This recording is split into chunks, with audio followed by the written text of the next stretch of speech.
que foi lá quando o Pedrinho era pequenininho e daí tu descobriu, tu recebeu esse diagnóstico, assim como mãe também, se tratando bem de sentimentos, né, que como tu disseste, agora a gente não espera isso, a gente não sonha isso, mas de repente vem e é o amor da tua vida que tá ali, né, e que depende de ti, né, como é que, pra ti, assim, bem nessa questão de sentimentos, né, receber esse diagnóstico?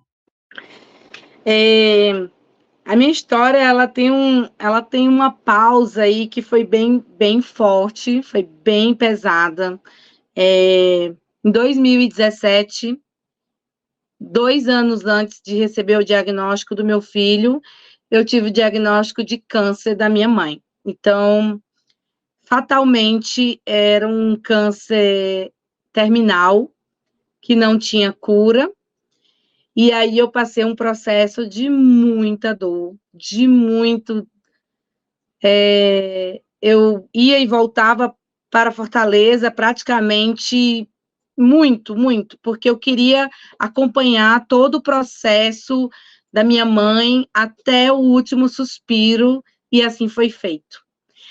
Ao Ela mesmo tempo, morava lá, isso? morava lá. Eu sou de Fortaleza, moro aqui em São Paulo desde 2010.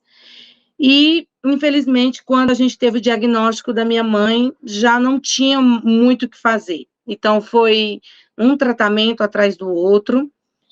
E ela faleceu em 2019, em março.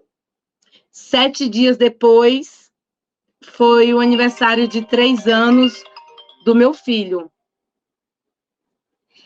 E eu lembro desse dia, o Livni, que foi muito difícil para mim, porque o aniversário dele de 3 anos foi o dia da missa de 7º dia dela. Então, eu não consegui ligar para casa, eu não consegui nada. Eu tenho uma foto que está lá, ele, o bolo e um animalzinho, um bichinho de pelúcia, que ele não largava, que também é uma característica do autista, tá? Ter apego a algum objeto. Que depois esse macaquinho virou até o símbolo aqui da Sentidos e Cores, que é em homenagem a esse macaquinho. Mas nesse processo, apesar de estar passando pela perda da minha mãe, eu já tinha começado a busca do diagnóstico. Então, o primeiro médico que eu procurei foi em janeiro de 2019. Eu fui num daqueles médicos renomadíssimos, que passam no Fantástico, que estão sempre assim no Profissão Repórter, e esperei. A gente sempre espera que ouviu não, né? Inclusive, gente, é uma tendência das mães, tá? A gente já fala assim, isso, não, isso ele não faz. Isso, não faz. Porque a gente sempre quer que não seja. A gente não quer ouvir Faz um parte a diagnóstico. negação, né? Muito. E eu lembro muito desse dia, dessa consulta, o quanto eu estava ansiosa, e ele não olhou para o médico, não deu muita atenção.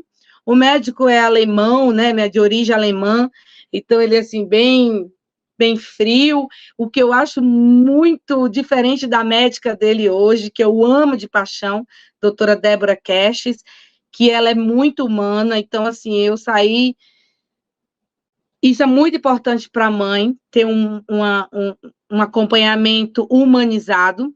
E aí, quando chegou na sala, meu filho ficou focado nos brinquedos de formas geométricas, letras e números. Daí outra característica: formas, letras e números. As crianças dentro do espectro autista gostam muito desses 3 elementos, né? Brinquedos com esses formatos. E aí o médico olhou assim, mediu a cabeça dele, o que eu achei um procedimento não muito comum. Eu falei, não, é que ele é filho de cearense, né? Então a cabeça já viu. mas mede, né, para ver se tem mais alguma outra coisa. E naquela hora, ele falou para mim, bom, ele tem várias características que indicam, mas eu não consigo dar o laudo, que ele possa estar no espectro. Só que ele tinha 2 anos e pouquinho. Então, você faz o seguinte, você vai lá na recepção, pega o contato de 3 clínicas, faz intervenção terapêutica e me volta daqui a 6 meses, para que eu consiga fechar o laudo. Livne, eu não sabia o que era isso. O meu mundo desabou. Eu já nem mais sentia o corpo, porque minha mãe já estava ali, já bem perto de ir embora. E aí chega o médico e fala que provavelmente meu filho estava dentro do espectro do autista, espectro autista, né? E aí ele falou assim: não conversem no carro, porque ele entende tudo. Isso a criança tinha 2 anos e pouco. Ou seja, eu nem poderia vir no carro conversando com o marido, porque o médico disse que a criança entendia. Aí começou a minha peregrinação. Lá fui eu ligar para as 3 clínicas, sem saber o que essa criança ia fazer. Ele ia ter que fazer um trabalho multidisciplinar, fono, psicoterapia, fisioterapia, um monte de coisa, sem sequer eu ter o diagnóstico. Eu te juro, Livne, isso era 2019. O orçamento médio de cada clínica dessa era em torno de 12 mil a 15 mil reais. Nossa.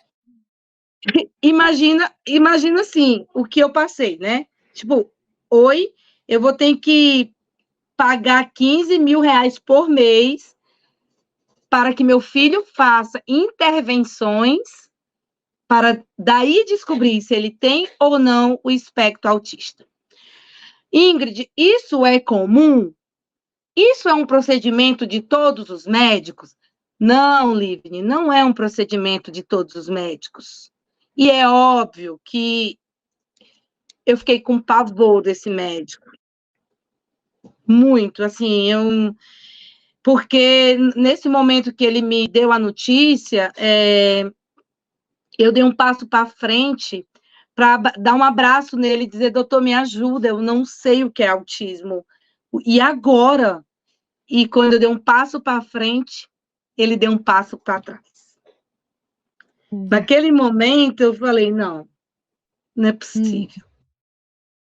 Isso aí é uma coisa, só desculpa te interromper um segundo, Ingrid, porque isso que tu tá falando é uma coisa que eu falo bastante aqui no Livnicast, porque eu recebo vários médicos e eu trago médicos que ou me atendem, ou são os meus médicos, ou que eu conheço bem de alguma forma, ou uma indicação muito certeira de alguém que tem o mesmo pensamento que eu, que como é importante, né, em qualquer tipo de diagnóstico, na verdade, tu ter um médico que está ali não só como te levando, né? Como não, e não só como te olhando como um instrumento de trabalho, e sim como um ser humano que vai receber e que precisa absorver a informação, ele que é o mensageiro, então que a forma com que ele transmite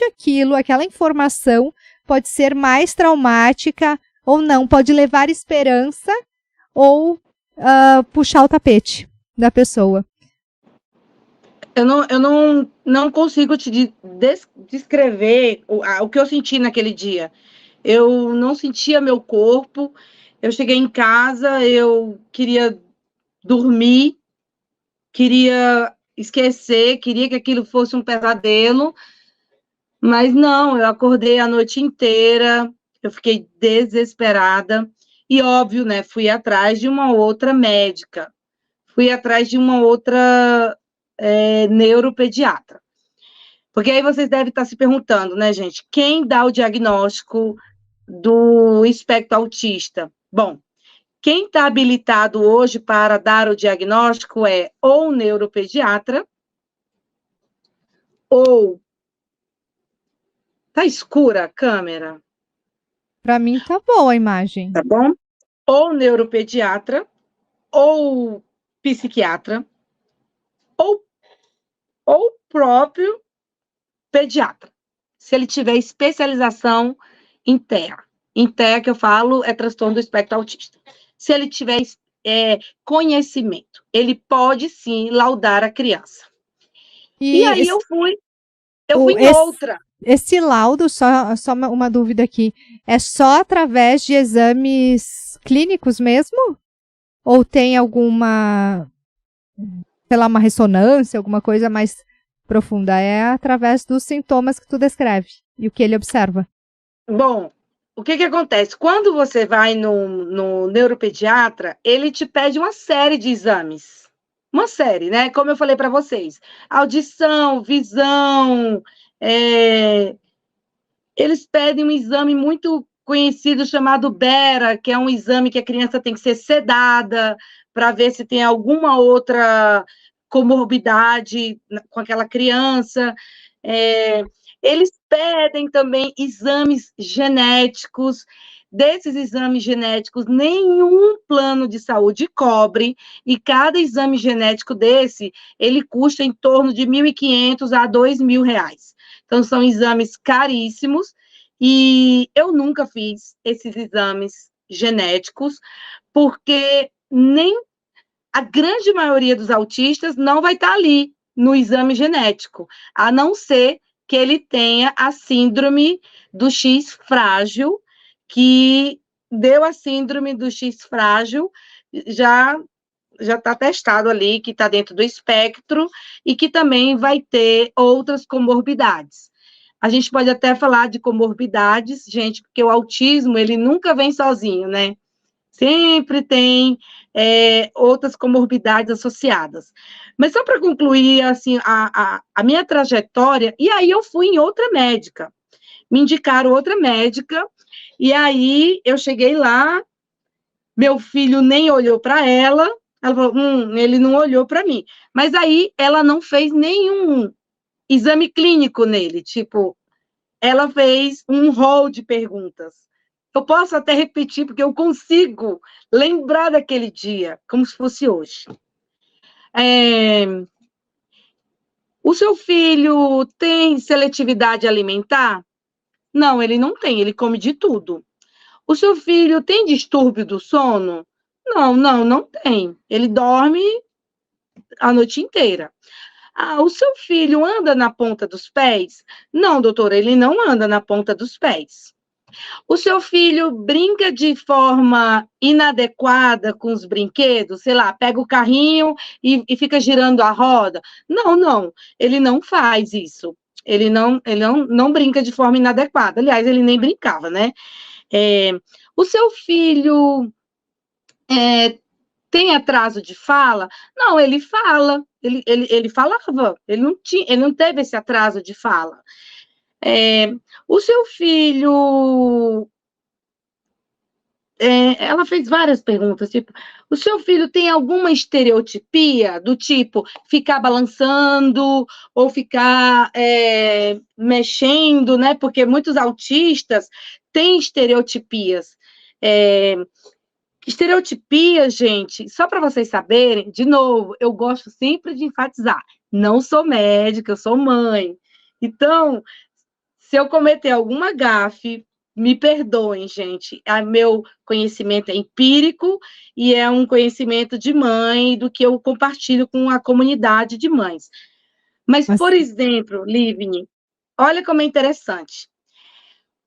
O autista que tem estereotipia, né? Ou, sei lá, que gosta de mexer as mãos, ou que, sei lá, gosta de mexer o cabelo, ou que gosta de mexer, morder, porque aquilo acalma a criança.